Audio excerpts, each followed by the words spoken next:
दोस्तों बात करने वाले हैं एसएससी के द्वारा जो है सिलेक्शन फेज 12 के लिए भर्ती निकाली गई है। और इसमें जो है वेरियस पोस्ट आपके रहने वाले हैं, जिससे कि अगर आप 10वीं पास हैं तो फॉर्म भर सकते हैं, 12वीं पास है तो फॉर्म भर सकते हैं। इसके अलावा आपने ग्रेजुएशन कर रखा हुआ है तो फॉर्म भर सकते हैं, और भी जेई की वैकेंसी है। इसके अलावा जो है देखेंगे ड्राइवर की वैकेंसी, जो अलग अलग जो है क्वालिफिकेशन के अकॉर्डिंग यहाँ पे अलग अलग पोस्ट आपके रहने वाले हैं। तो सबसे बड़ी बात कि क्या हम अलग अलग जोन में फॉर्म भर सकते हैं कि नहीं भर सकते हैं, इसकी हम जानकारी यहाँ पे आपको बताएंगे। क्या हम मल्टीपल पोस्ट के लिए फॉर्म भर सकते हैं कि नहीं भर सकते हैं, इसकी हम जानकारी यहाँ पे आपको बताएंगे। इसके अलावा फ्रेंड्स हम ये भी बात करेंगे कि कहाँ कितनी वैकेंसी है, किस जोन में बेस्ट रहेगा फॉर्म भरना। तो जोन वाइज भी हम आपको सारी वैकेंसी के बारे में चर्चा करेंगे, और किस वैकेंसी के लिए क्या क्वालिफिकेशन है ये भी हम यहाँ पे बताएंगे। देखिए यहाँ से आप पहले निकालेंगे, सेंट्रल रीजन में देखेंगे तो इतनी सारी वैकेंसीज है, और यहाँ पे आप देखेंगे तो मल्टीपल जो है यहाँ पे आपको ऑप्शंस देखने को मिल रहे हैं। यहाँ पे अगर आपको चूज करना है कि आपका कैटेगरी कौन सा है, तो यहाँ से आप कैटेगरी को चूज कर सकते हैं। देख रहे हैं ना, अब देखिए यहाँ पे एक पद है जिसमें आपका देख रहे हैं, इसका कैटेगरी का जो नाम है ये दिखा के कैटेगरी नंबर सेंट्रल रीजन में आ रही है। इसका मल्टीटास्किंग स्टाफ का पद है, लेवल 1 की सैलरी। आप एक्शन वाले बटन पे क्लिक करेंगे ना तो यहाँ पे आपको पता चल जाएगा कि ये जो है कहाँ पे वैकेंसी है, और इसमें आपको क्या क्या जो है वर्क करने हैं। देख रहे हैं ना, और एजुकेशन क्वालिफिकेशन में आएंगे तो यहाँ पे बोला गया कि आप 10वीं पास है तो फॉर्म भरेंगे। इसके अलावा आपको डिपार्टमेंट यहाँ दिया गया है। इसके अलावा आपको जो यहाँ पे कैटेगरी वाइज वैकेंसी भी आपको दे दिया गया है कि कितनी वैकेंसी आपको यहाँ पे रहने वाली है। देख रहे हैं ना, तो ऐसे आप जो है चेक कर सकते हैं। बहुत ही इजी तरीका है। पहले आपको ये कंफर्म करना होगा कि आप किस वैकेंसी के लिए फॉर्म भरना चाहते हैं, किस जोन के लिए भरना चाहते हैं। और हर एक अलग अलग जो है ना रीजन वाइज, अलग अलग जो है ना जोन वाइज ना वैकेंसी की संख्या 2 3 4 5 ऐसे ही है। लेकिन जब आप फॉर्म भरने जाएंगे ना तो किसी एक ही के लिए आप चुनाव करके फॉर्म को भर पाएंगे। अगर आप चाह रहे हैं कि नहीं हम इसके लिए फॉर्म भरे, इसके लिए भी, इसके लिए भी, है तो आप एलिजिबल, लेकिन आप सबके लिए नहीं फॉर्म भर सकते हैं। किसी एक ही पोस्ट कैटेगरी का चुनाव करके ही आप यहाँ पे फॉर्म को अप्लाई कर पाएंगे। तो आइए हम समझते हैं पहले चीजों को नोटिफिकेशन के अकॉर्डिंग, और उसके बाद हम आपको बताते हैं कि आपको जो है कैसे फॉर्म को अप्लाई करना है। अब जैसे मान लीजिए आप यहाँ सेंट्रल रीजन जब चूज करेंगे ना, फॉर्म भरते समय जब आप जाएंगे तो पूछेगा कि आप रीजन बताइए किस रीजन से फॉर्म भरना चाहते हैं। तो कोई एक रीजन चूज करना होगा। मल्टीपल रीजन यहाँ से आपको देख रहे हैं, यहाँ पे बहुत सारे मल्टीपल रीजन है, इसमें से कोई एक रीजन आपको चूज करना होगा। तो जैसे आप वो चूज करेंगे तो बोलेगा कि आप अपना जो है प्रीफरेंस कोड डालिए, पोस्ट कैटेगरी कोड। जैसे आप वो डालेंगे ना तो आपको जो है ना तुरंत वो पोस्ट जो है वो हाईलाइट हो जाएगा। बस अब आपको आगे का प्रोसेस भर देना है, फॉर्म अप्लाई हो गया। तो ऐसे आपको जो है पहले कंफर्म करना होगा कि आप कौन से पोस्ट के लिए फॉर्म भरना चाहते हैं। तो ये नोटिफिकेशन जो है फ्रेंड्स आ चुका है। देखिए हम आपको सारी जानकारी को बताएंगे कि कैसे आपको फॉर्म को भरना है, ठीक है ना, जिससे आपको सारी इंफॉर्मेशन पता चल सके।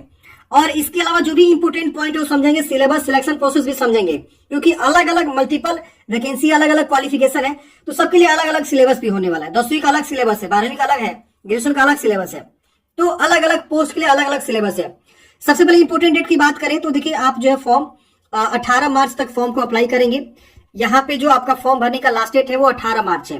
अगर आप फी मतलब जमा करना भूल गए तो आप यहाँ पे जो है 19 तारीख तक फी भी जमा कर सकते हैं, कोई दिक्कत आपका नहीं होने वाला है। यहाँ देखेंगे करेक्शन भी आपको मिलेगा, फॉर्म में कुछ भी गलती हो गया तो करेक्शन कर सकते हैं 22 मार्च से 24 मार्च तक। इसका जो एग्जाम होगा 6 से 8 मई 2024 तक होगा, टेंटेटिव है, इसमें आगे पीछे भी हो सकता है। अगर आपको फॉर्म भरने में कोई भी समस्या हो रही है तो इनके द्वारा हेल्पलाइन नंबर भी यहाँ पे जारी कर दिया गया है। इस हेल्पलाइन नंबर पे आप बात कर सकते हैं, जो एसएससी का हेल्पलाइन नंबर है। इसके बाद यहाँ पे आपको बताया गया कि जो भी कैंडिडेट्स फॉर्म भरना चाहते हैं वो पहले एनेक्जर 3 को पढ़ेंगे।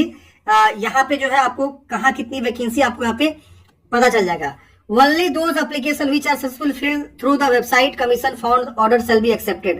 जो कैंडिडेट्स यहाँ पे जो नया वेबसाइट है उसके थ्रू फॉर्म भरेंगे वही यहाँ पे जो है एक्सेप्ट करे जाएंगे। आपको जो है ssc.nic.in की वेबसाइट नहीं भरना है। ये जो नया वेबसाइट लॉन्च किया गया ssc.gov.in, यहाँ से फॉर्म को भरना है। मैंने फॉर्म भरने का एक अलग से प्रोसेस बताया हुआ है, वो वीडियो नहीं देखे हैं तो देख लीजिएगा, लिंक आपको डिस्क्रिप्शन बॉक्स में मिल जाएगा।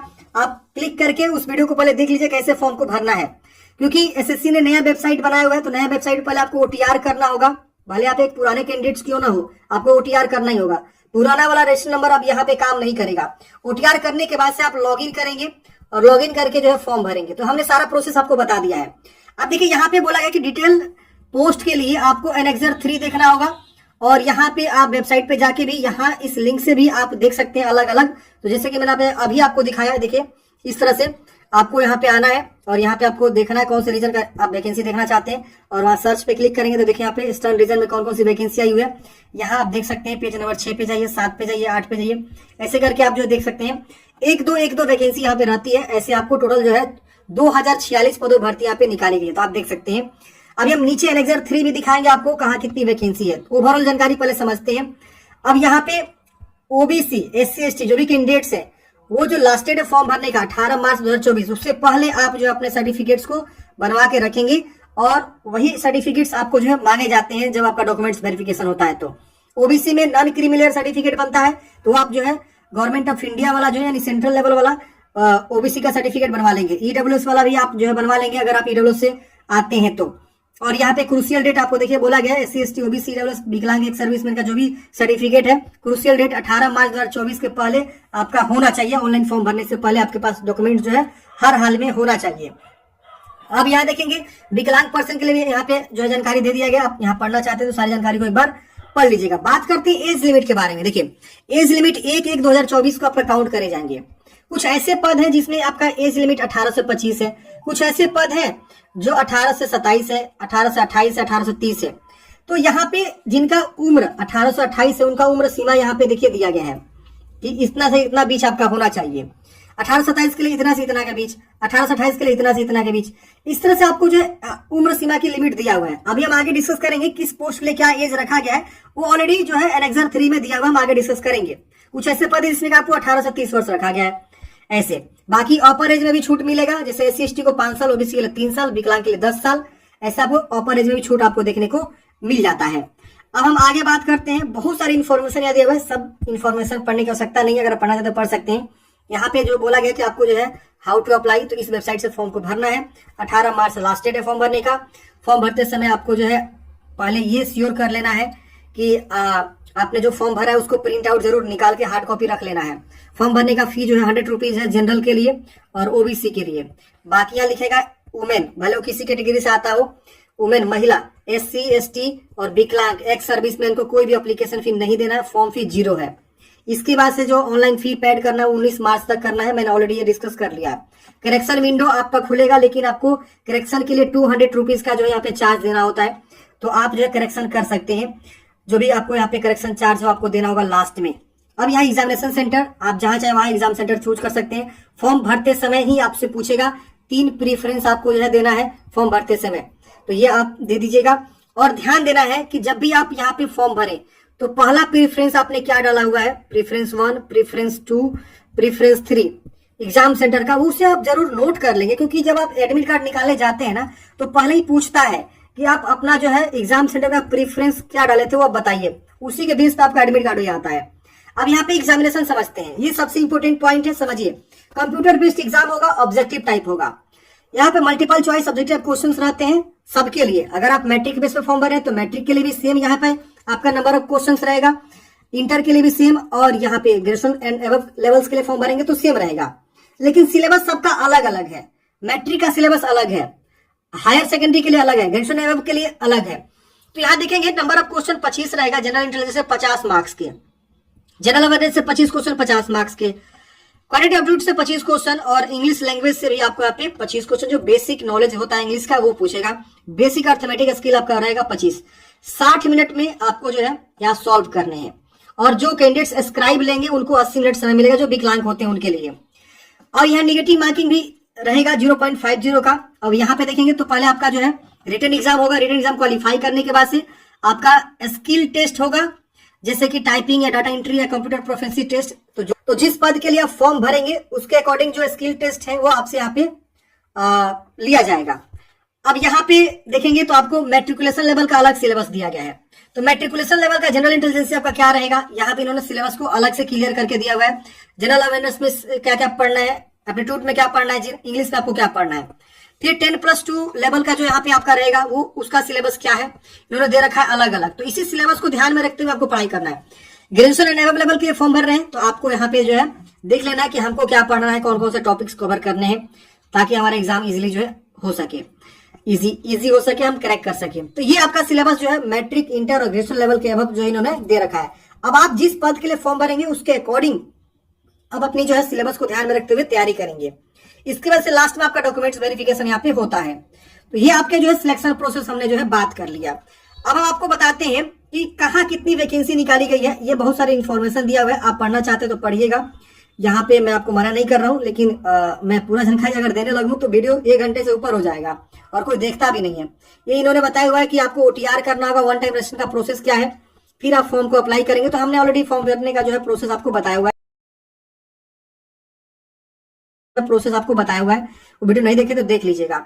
हाँ, ये इस बार बहुत बड़ा बदलाव किया गया, आपको जो है लाइव फोटो कैप्चर करना है। जी हाँ दोस्तों, लाइव फोटो का पार्ट 2 जब आप फॉर्म भरने जाएंगे तो लाइव फोटो आपसे मांगेगा। लाइव फोटो में आपको जो है ना बोला गया है कुछ गाइडलाइंस, जैसे कि आप देखेंगे find a place with good light and plain background. कोई भी आप फोटो लाइव खींचने जाएंगे तो आप ध्यान देना है कि बैकग्राउंड में जो है आपका कोई जो है यहाँ पे सादा हो, लाइट हो, कोई एक हल्का कलर सादा हो, यानी कि बहुत सारे चीजें पीछे में दिख रही है, कलरफुल कोई चीजें दिख रही है, ऐसा नहीं है। आपको सादा बैकग्राउंड यहाँ यूज करना है फोटो लाइव खींचते वक्त, तो ऐसे ध्यान देना है। और कैमरा का आई लेवल आपके सामने दिखना चाहिए, कैमरा के मतलब कैमरा से आप जो है आई कांटेक्ट करेंगे। Position yourself directly in front of the webcam, look straight, आपको सीधा एकदम बिल्कुल देखना है। Candidate should wear caps, mask, glasses, ये सब आपको नहीं पहनना है। जब आप लाइव फोटो खींचने जाएंगे तो ये सब आपको नहीं पहनना है, आपका चेहरा बिल्कुल साफ सुथरा दिखना चाहिए। तो ये आपको जो है लाइव फोटो यहाँ पे खींचना है। एक और इन्होंने बदलाव किया, मान लीजिए आपको लाइव फोटो खींचने में दिक्कत हो रही है तो इन्होंने एक जो है एप्लीकेशन बनाया हुआ है। जी हाँ दोस्तों, आप एप्लीकेशन को प्ले स्टोर से डाउनलोड करेंगे और वहां अपनी जानकारी देंगे ना तो आपका लाइव फोटो आपके मोबाइल से खींचा जाएगा और वहां अपलोड हो जाएगा। तो ये इन्होंने बहुत अच्छा जो है किया हुआ है सॉफ्टवेयर डेवलप। अगर आपको फोटो खींचने में मतलब कंप्यूटर से दिक्कत हो रही है तो आप अपने मोबाइल के कैमरे को यूज कर सकते हैं। उसके लिए इनको स्कैन करना होगा, एक QR कोड आएगा, उस QR कोड को स्कैन करेंगे तो आपका फोटो वहां पे जो है मतलब फोटो वाला जो एप्लीकेशन वो डाउनलोड हो जाएगा और उस पर आप जानकारी को भर के आप अपना जो है लाइव फोटो को मोबाइल से एक्सेस कर पाएंगे। तो ये बहुत अच्छा है, ये प्ले स्टोर से आप एप्लीकेशन को डाउनलोड कर सकते हैं, लाइव फोटो खींचने के लिए वो काम आ सकता है। बहुत सारे ऐसे कंप्यूटर है जिसमें लाइव वेबकैम नहीं होता है, कैमरा नहीं होता है, या किसी का होता है तो धुंधलापन होता है, बहुत कम रेजोल्यूशन वाला फोटो होता है, खींचा जाता है, धुंधलापन आ जाता है। तो इसलिए इन्होंने जो है एक मोबाइल एप्लीकेशन जो है बना दिया हुआ है जिसके थ्रू आप जो है अपने मोबाइल को यूज करते हुए वेबकैम फोटो को आप ले सकते हैं। फॉर्म आप कंप्यूटर से ही भरेंगे लेकिन वहां ऑप्शन आ जाएगा कि आप फोटो जो है अपने मोबाइल से खींच सकते हैं। 10 से 20 KB का आपको सिग्नेचर भी अपलोड करना है, बाकी आपको कुछ नहीं करना है। तो ये सारे प्रोसेस है फ्रेंड्स, आप देख सकते हैं फॉर्म भरने का पूरा प्रोसेस यहाँ पे इन्होंने दे दिया हुआ, आप यहाँ पे चेक करेंगे। अब सीधे हम आते हैं नीचे कहाँ पे, तो कहाँ कितनी वैकेंसी इसके बारे में समझते हैं। देखिए आपको आना है सीधे जो है नीचे, यहाँ पे देखिए एनेक्सर 3 आपको मिलेगा जो डिटेल वैकेंसी के बारे में यहाँ पे बता रहा है कि कहाँ कितनी वैकेंसी है। देखिए ये देख रहे ना, ये आपकी जो है वैकेंसी के बारे में डिटेल जानकारी है। पेज नंबर 102 पे आप आ जाएंगे, सीधे 102 पे। अब ये समझिए यहाँ पे कहाँ कितनी वैकेंसी इन्होंने ऑलरेडी यहाँ पे देखिए लिख दिया हुआ है। जैसे देखेंगे NWR में कितनी वैकेंसी है, आपको यहाँ पे NWR देख रहे ना, तो पहले NWR के बारे में इन्होंने बताया हुआ है। अब यहाँ समझते हैं, यहाँ लिखा हुआ पोस्ट नंबर। अब जब आप फॉर्म भरने जाएंगे तो यही पोस्ट कोड आपसे मांग रहा है कि आप बताइए कौन से पोस्ट। वो ये नहीं कर रहा है कि आप इस पद के लिए फॉर्म भरे, नहीं, आपको एक पोस्ट कोड से इंडिकेट किया जा रहा है कि इस पोस्ट के लिए कौन सा। जैसे मान लीजिए ये पोस्ट कोड रिजर्व है अकाउंटेंट के लिए, तो अगर आप फॉर्म भरते समय ये वाला डालेंगे ना पोस्ट कोड, तो अकाउंटेंट के लिए आप जो है अप्लाई करने चले जाएंगे और NWR रीजन में अप्लाई करने चले जाएंगे जिसमें आपकी वैकेंसी 1 है। तो ये चीज आपको देखना होगा। अब देखिए कुछ ऐसे पद है जिसमें आपको एज के बारे में पे लेवल दिया गया है, एजुकेशन क्वालिफिकेशन दिया गया है, वैकेंसीज दिया गया है। अब देखेंगे तो लेबोरेटरी अटेंडेंट की वैकेंसी है, डिपार्टमेंट है सेंट्रल रिसर्च इंस्टीट्यूट की वैकेंसी है, 18 से 25 वर्ष उम्र सीमा है, लेवल 2 की सैलरी है, इसमें 2 पद है, देख रहे ना। इसी तरह से मेडिकल अटेंडेंट की वैकेंसी है लेडी के लिए, देख रहे ना, 18 से 25, और यहाँ पे मैट्रिकुलेशन पास होने चाहिए। यहाँ पे 5 वैकेंसी है, इसमें देखेंगे 11 वैकेंसी है। तो ऐसे आपको पहले देखना होगा। फार्मासिस्ट की वैकेंसी 11 पद है, इसमें हायर सेकेंडरी 10+2 लेवल 5 की सैलरी होगी। तो इसमें और भी आपको बहुत सारा इन्फॉर्मेशन बोला गया होगा कि सर्टिफिकेट वगैरह चाहिए, एक्सपीरियंस वगैरह चाहिए। तो इसके लिए डिटेल एडवर्टाइजमेंट के लिए आप यहाँ से जो चीजों को कंफर्म करेंगे कि इस पोस्ट कोड के लिए डिटेल एडवर्टाइजमेंट क्या है, डिटेल क्वालिफिकेशन क्या है। तो ये पोस्ट कोड ही बहुत ज्यादा इसमें मैंने रख रहा है। तो आप पोस्ट कोड के अकॉर्डिंग जो है आप जानकारी को क्या करेंगे फ्रेंड्स, यहाँ पे देखेंगे और आप जो है फॉर्म को भरेंगे। तो ये सबसे इंपॉर्टेंट बातें हैं, आप पहले पोस्ट कोड को जरूर कंफर्म कर लीजिए कि आप कौन से पोस्ट कोड के लिए फॉर्म भरना चाहते हैं। सबका यहाँ पे जानकारी दिया। जैसे आप देखेंगे असिस्टेंट प्लांट प्रोटेक्शन ऑफिसर के लिए आपका 15 वैकेंसी है। यहाँ देखेंगे तो आपका जो है असिस्टेंट प्लांट प्रोटेक्शन ऑफिसर के लिए जो है 21 पद है। इसमें ग्रेजुएशन एंड एबव बोला गया है। 18 से 30 वर्ष की उम्र सीमा है। सैलरी लेवल 6 है। तो ऐसे आपको देखना होगा, और खास करके अपने कैटेगरी में भी आपको जॉब है कि नहीं है ये भी आपको देखना होगा। अगर मान लीजिए आपके कैटेगरी में जॉब है या नहीं है और आप उसके लिए फॉर्म भर दिए तो फिर कोई फायदा नहीं। तो ऐसे आपको पहले देखना होगा, कंफर्म करना होगा। इसी तरह से आप और नीचे आएंगे तो आप देखिए एनआर रीजन का यहाँ स्टार्ट हो जाएगा। तो एनआर रीजन का आप चेक करेंगे, यहाँ पे मिनिस्ट्री ऑफ डिफेंस में देखेंगे तो सिविल मोटर ड्राइवर की वैकेंसी 21 पद है। मैट्रिकुलेशन चाहिए। इस पोस्ट कोड को आप देखिए एनआर इतना इतना आप देखेंगे ना, जाके यहाँ पे मैं दिखा देता हूँ कहाँ पे। यहाँ पे मैं यहाँ पे पहले एनआर चूज करता हूँ, नॉर्थ रीजन, सर्च पे क्लिक करता हूँ। यहाँ पे हम जो है अब देखेंगे तो बहुत सारा यहाँ पे देखिए कोड आएगा, तो हम सीधे यहाँ सर्च में एनआर लिख देंगे। और क्या था वहां पे मैं देख लेता हूँ एक बार क्या था। यहाँ पे हमको देखना होगा क्या था, यहाँ पे एनआर 11024, तो हम यहाँ लिखेंगे एनआर 11024। अब हम इसको सर्च करेंगे, ठीक, गो एनआर 11024। यहाँ से भी हम देख सकते हैं थोड़ा सा यहाँ पे स्लो खोल रहा है। एनआर 11024 देखिए आ गया। यही वाली वैकेंसी हम देख रहे थे। अब यहाँ पे आप सैलरी देख सकते हैं, सिविल मोटर ड्राइवर की वैकेंसी है डिफेंस में, और यहाँ पे क्लिक करेंगे ना तो अब इसके बारे में डिटेल नोटिफिकेशन आ जाएगा। देख रहे ना, यहाँ आ गया। 10वीं पास चाहिए यहाँ लिखा हुआ है, और यहाँ पे और भी जानकारी लिखा हुआ है, एडिशनल डिटेल्स में लिखा हुआ है। देख रहे ना ऐसे।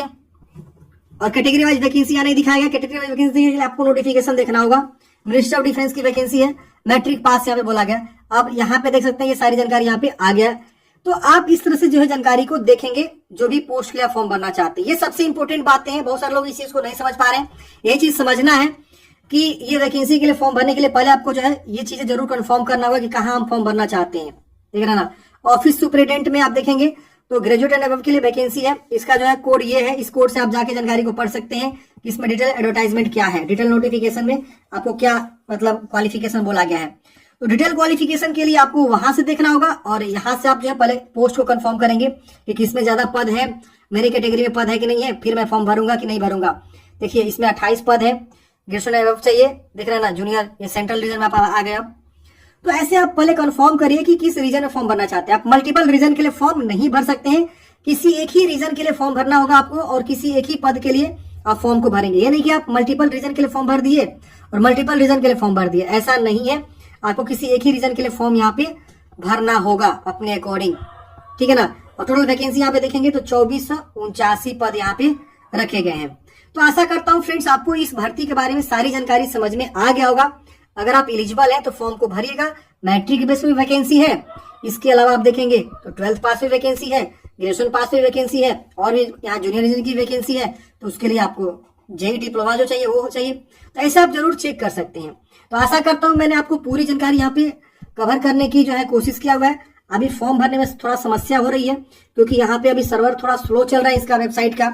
बाकी आप लोग ट्राई कर सकते हैं। मैंने ऑलरेडी एक वीडियो बनाया हुआ है कैसे फॉर्म को भरना है, स्टेप बाय स्टेप फॉर्म भर के मैंने बता दिया है। और लाइव फोटो में अगर आपको समस्या हो तो कमेंट बॉक्स में बता सकते हैं। एक लाइव फोटो वाला जो है प्रोसेस आपको बता देंगे कैसे लाइव फोटो खींचना है। आशा करता हूँ आपको जानकारी समझ में आया होगा। आपके मन में कोई भी डाउट्स है कमेंट बॉक्स में पूछिएगा। मिलते हैं किसी नेक्स्ट